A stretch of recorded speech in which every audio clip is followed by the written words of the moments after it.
Would you honestly, and you really do need to answer honestly here, and I want to just say it from the heart, would you honestly regard that as an outrage? Or would you regard that as an obvious emotional response to an absolute unbelievable war crime? Right, so you accept then that the rapper was talking about soldiers? No, people call for the death of the Russian army all the time. Do you believe him 100%? Yes. That when he said death to the IDF, he didn't mean individuals? Do you believe that? Well, he's actually, unlike... I mean, this is the irony. Do you know what the irony is? Well, just answer my question first. Yes, I do. And actually, it's... Because I want to read you something. Can I want to read you something. In today's video, Owen Jones absolutely destroys Piers Morgan in a heated debate about the Israel-Palestine war on the Piers Morgan Show. Piers Morgan, as always, came in swinging with his usual common-sense right-leaning takes, but Owen Jones wasn't having it at all. Owen Jones called out Piers Morgan for constantly downplaying the brutal reality on the ground in Gaza and for ignoring the deep historical context behind the occupation. So let's dive in and watch how Owen Jones shuts down Piers Morgan on the Piers Morgan Show. Well, because new footage has emerged and circulated today of Bob Vylan saying on stage, villain, death to every single IDF soldier, May 2025. To be honest, I mean, I don't know about that footage, I haven't seen it. To be honest, that still puts him, I'm afraid to say, Piers, in a better category than most of your But he's completely contradicted everything you've just said. I haven't. To be honest, I'm not Bob Vylan's spokesperson. By the way, I'm not playing gotcha. I just got told that myself. No, fair enough. They've literally put it on the iPad because it's gone round today. Fair enough. I would never myself. But clearly, that shows his actual meaning was not what he put as an excuse 2 days later. What he meant was death to every single IDF soldier. I honestly. So then the argument becomes your one about the Russian troops in Ukraine. And my point is, coming from a family full of military, military do the orders of their government. Often on pain of imprisonment. I'm afraid to say. Often on pain. Well, you may want to say that that's not the case, but actually an army goes into battle and the orders. When we went into war against Iraq in 2003, many of those soldiers would have had serious misgivings. Piers, you just made a So who is accountable? Tony Blair, who orders them in, or the soldiers who do their job? Piers, we established at Nuremberg that I was just following orders is not a legal excuse. You're absolutely right. The perpetrators of genocide should be hauled before the courts. That's principally the likes of Benjamin Netanyahu and those at the top. But Israeli soldiers who are massacring knowingly unarmed civilians, it doesn't matter. Okay, so they are legally required. Strictly, they are legally required to refuse to enact those orders. Now, just on that point, by the way, people like myself oppose sending IDF soldiers into Gaza. And if that had happened, not only would hundreds of thousands potentially of Palestinians' lives and be saved and not maimed and all the rest, but those hundreds of Israeli soldiers wouldn't have been killed either. A lot of your guests, ironically, the pro-Israel guests, supported sending hundreds of IDF soldiers to their deaths in pursuit of what is a genocidal campaign of extermination. What would you have done on October the 8th if you'd been Israel? But that's what would you have done if you were the Palestinians on the 7th of October? Well, no, hang on. 3,000 terrorists have come over the border. Right. They've annihilated 1,200 people. They've captured 250 plus hostages. 7,000 people were wounded, many of them with irrevocable injuries. What would you have done if you were Israel? The problem with this is you're saying, well, if I was an apartheid state which had deliberately and systematically... because if I was Israel, I would create a single state. So what would you have done? Nothing. Well, what I would have done is, if I was suddenly the Israeli state, probably what I would have done is dealt with the underlying causes of what happened and sent... You wouldn't have responded to that? Well, you would send the soldiers in the here and now to prevent... Where? ...civilians on the borders. On the borders, they failed to defend because they were in the West Bank committing a pogrom at the time, Piers. First off, Owen Jones was absolutely right to point out that you can't just analyze what happened on October 7th in a vacuum. When Piers Morgan asked, what would you do if 3,000 terrorists came over the border? Owen Jones hit him with the truth. This didn't happen in a geopolitical void. This came after decades of occupation, apartheid policies, illegal settlements, and a brutal blockade in Gaza that has turned it into what many human rights experts call an open-air prison. Amnesty International and Human Rights Watch have literally used the word apartheid to describe Israel's treatment of Palestinians. That's not just some fringe talking point, it's internationally recognized. Owen Jones also correctly called out that the Israeli military's actions, which have killed tens of thousands of civilians and destroyed essential infrastructure, amount to collective punishment under international law, specifically the Fourth Geneva Convention. Collective punishment is a war crime. Instead of targeting militants directly and proportionately, Israel has obliterated entire neighborhoods, flattened hospitals, and even bombed refugee camps. And about the IDF soldiers, Owen made a critical point that gets lost. Following orders isn't a moral or legal shield. Nuremberg taught us that soldiers are obligated to refuse illegal orders. And if we're serious about human rights, we should criticize any military force that commits atrocities regardless of which flag they serve. But you wouldn't have gone after the people that did it if you'd been. Everyone who commits war crimes needs to be held, sent to justice. The international. No, that's not my question. No, but the international criminal. Yes, it is. Do you believe that Israel had a right to defend itself? Gaza, as you know, under international law, wasn't another state. It's occupied legally as per international law. But all the terrorists came from Gaza. Yeah, because. Right? So did Israel have a right to defend itself? But again, do you know why I regard this as so offensive to the worth of Palestinian life? I'll tell you why. In 2020... Do you think Hamas cared about the lives of Palestinians? No, I haven't argued that. When they committed that you know what I think about atrocity? 7th October? We don't have to, 632 days into genocide, have to start going back to do you condemn Hamas? You know my views on that. We don't arm... That wasn't my question. We don't arm and support Hamas. I said, do you think Hamas cared about the lives of Palestinians when they launched that attack? Having built an intricate tunnel system which protected Hamas but exposed the civilians to certain death. I don't support Hamas. It's not relevant. What? Of course they're relevant. No, it isn't relevant. I'll tell you why it's not relevant. I'll tell you why you would Hamas isn't relevant. you would find this question offensive if I put it to you. If I had said to you, in 2023, 240 Palestinians had been killed that year by the Israeli state, including 40 children, what else was Hamas supposed to do on the 7th of October? What would you say? Are you justified? No, that's the point. I'm saying you would say correctly, there was never any excuse for war crimes. This is an outrageous...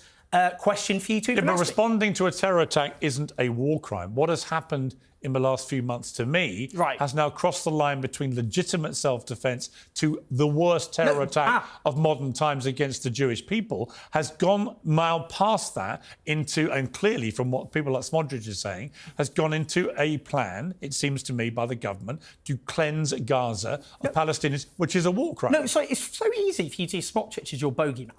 Yeah. Yeah, well... Because he says it on camera. Yeah, no one doubts that Smotrich and Ben-Gvir are deeply unpleasant, mass-murdering, genocidal maniacs. Or, well, people do tonight. Unfortunately, a lot of people coming on the show. But who should be in prison, OK? From the very beginning, Israeli leaders and officials made clear they were going to commit a genocide. They made clear they saw no distinction between civilians and people. And the problem is, people like yourself, now, you're literally fueling a continuing campaign about a rapper and what he said on stage. Owen Jones' point about collective punishment is absolutely crucial. Under international law, collective punishment is a war crime. It doesn't matter what Hamas did. You don't get to starve millions, bomb hospitals and refugee camps, and kill tens of thousands of civilians as self-defense. The UN, Human Rights Watch, and Amnesty International have all warned repeatedly that what Israel is doing in Gaza amounts to war crimes and potentially genocide. Another powerful moment was when Owen Jones flipped Piers' own logic back on him. Piers Morgan kept saying, what should Israel do after October 7th? But Owen Jones reminded him that in 2023, before October 7th, over 200 Palestinians had already been killed, including dozens of children. Why aren't we asking, what should Palestinians do in response to decades of occupation, blockade, and daily violence? That silence from Piers Morgan exposes the double standards so clearly. Owen Jones also pointed out that Hamas doesn't actually represent the Palestinian people. Most Gazans didn't vote for them and can't get rid of them, and they've been under brutal siege for nearly 2 decades. Meanwhile, Israel receives billions of dollars in US aid every year to maintain this occupation and fund its military, all while blocking food, water, and medical aid to civilians. When well, a rapper you've defended because he said he only meant the entity. Well, you've just, and as we've now discovered, he said he meant death to every single IDF soldier. You got that at the same time as I did. So how am I supposed to respond? But given that, I support. Do you now accept that your defence of him was a little bit wrong? I support. Well, let's watch the clip here. And death to every single IDF soldier out there as an agent of terror for Israel. Death to the IDF. Yeah. I've known you a long time. I have a lot of respect for you. You just have to admit, when you hear that, you were wrong to defend him in the way you defended him. He didn't mean IDF. People I was defending. He didn't mean IDF the entity, did it? But you accept now that you were wrong. He didn't mean that. I didn't hear. I've only heard for the first time. You've heard that. So what? Now you've heard that. Do you still say he only meant the entity? Well, no. Obviously now he's made clear what he meant. So you accept you were wrong. Well, yeah, because I know. I'm not saying you. I'm not saying you should have known. Fine. I'm just saying that I found the defence very disingenuous by everybody, and I felt what he'd done. And this has now been proven, I think. He'd gone on social media. He'd seen people coming up with this ludicrous defence that he only meant the entity. And then, and knowing what he'd said on stage, he issues a statement saying the complete opposite that he's read from people like you defending it. And now he's made all of you look like complete prunes. No, the people I'm defending principally are the people in the audience. I do not believe thousands of people attending Glastonbury were supporting that. And what I find actually even more grotesque, to be honest, and this is what I find grotesque. That view, which I don't support killing anyone, which is what IDF soldiers shouldn't be shouldn't be sent into Gaza. Well, then we agree. To kill and hang on, then we agree. No, your guests. You don't believe in killing it. I agree with you. Your guests, who you treat as respectable people, come on this show, have more extreme views than he does. On which side? Because they support pro-Israel. Because what about the pro-Palestinian guests I've had on, who the Israelis say are the most extreme people in the world? Because the war crimes being committed. You only care about extremists on one side. Sorry, because I don't. I care about extremists on both sides. The war crimes being committed by Israel are infinitely worse than what Hamas did. Absolutely. Okay. How many people have been killed now in Gaza? How many people? Depending on what report you believe, between 50 and 70,000 have been killed. Absolutely not. The Economist, for example, which, as you know... Well, I've seen those reports. We support the onslaught. 109,000 people. Okay. These are unsubstantiated numbers. Under international law... It is generally recognised by the international community that it's between 50 and 70,000. No, it isn't. What are you talking about? Absolutely not. It is. Sorry. The international community is the international community of Western states who are arming and supporting Israel as it commits genocide. The Economist did a very deep, and the Economist supported Israel's onslaught. 109,000, that's just violent deaths. We know from other conflicts, this isn't a conflict, this is genocide, the vast majority of people die from non-violent causes. Now, the reason what he said, which I do not support, by the way, there, is that's good. Less extreme. That's good. Less extreme than your guests is under international law. It's legal to kill combatants. It is not legal to kill civilians either because of disproportionate actions, intentionally or recklessly. Your guests who come on this show, who are pro-Israel guests, they support an onslaught which doesn't just kill combatants but kills civilians. That is more extreme than what that man said, but you don't treat them as that. Why don't you treat those people as more extreme than that man? Why? Right from the start, Piers Morgan tried to corner Owen Jones by defending that rapper's death to every single IDF soldier comment, and credit to Owen Jones, he immediately owned that new clip, acknowledged he hadn't seen it before and didn't dodge, but he didn't stop there. He clipped the whole conversation to the bigger issue, the mass killing of civilians in Gaza and Israel's overall conduct, while Piers Morgan and so many others conveniently avoid or downplay.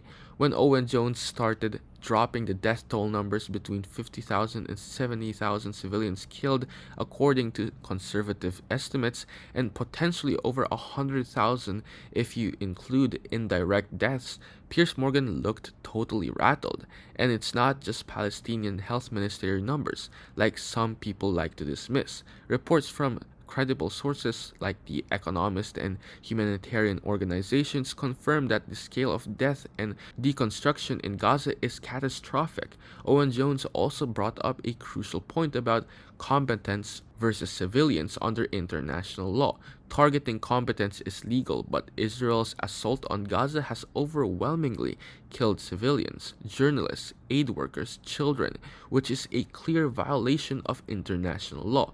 Human Rights Watch, Amnesty International, and even UN officials have said that Israel's actions could amount to war crimes or even genocide. Pause. Are you getting tired of getting half the story from biased news sources? One outlet says one thing and another says the complete opposite. How are you supposed to know what's actually true? That's where ground news comes in. It lets you compare how different media outlets, left, right, and center are covering the same story. So you can see the full picture instead of just the echo chamber. And here's the best part. Click the link in the description and get 40% off the Vantage tier, which gives you even deeper insights into media bias and political trends. Stay informed, think for yourself, and check out ground news in the description down below.